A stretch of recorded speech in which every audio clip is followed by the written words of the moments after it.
Allora andiamo subito a parlare con Giuliano Fogliani, appunto rappresentante della consigliere provinciale, diciamo appunto della Lega Nord a Venezia, e insomma anche lei era Pontida, no? Sì, sì. Però lei non ha contestato Tosi. No, assolutamente.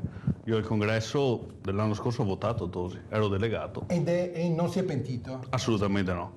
Ecco, ma allora tutte queste polemiche, perché insomma è difficile un po' riuscire a capire nel concreto quali sono le ragioni per chi sta al di fuori della Lega. Non è che insomma, non mi sembra che ci siano due posizioni antitetiche sul piano programmatico. Dove sono le differenze?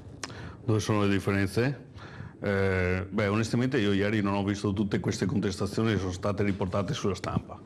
Personalmente io non le ho viste. Pontida è grande, il prato di Pontida è grande.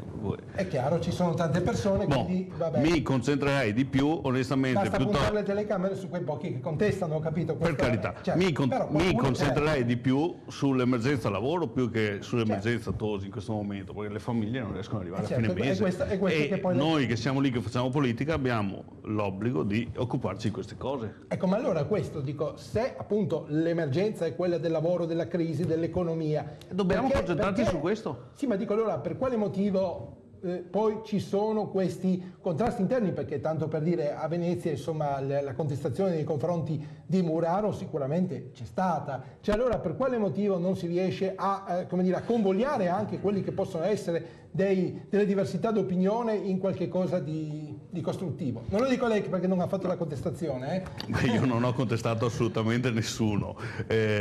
Mi auguro che ci sia la possibilità di fare politica nel modo in cui si possa dare veramente un servizio ai cittadini e occuparsi dell'emergenza lavoro, emergenza famiglie, perché in questo periodo la gente ha bisogno solo di questo.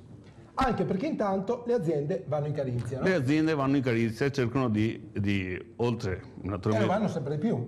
Sempre di più, e non solo in carizia in Svizzera, o in Slovenia. A Bolzano? Anche a Bolzano, sì, nella stessa Italia. Bene, io ringrazio Giuliano Fogliani.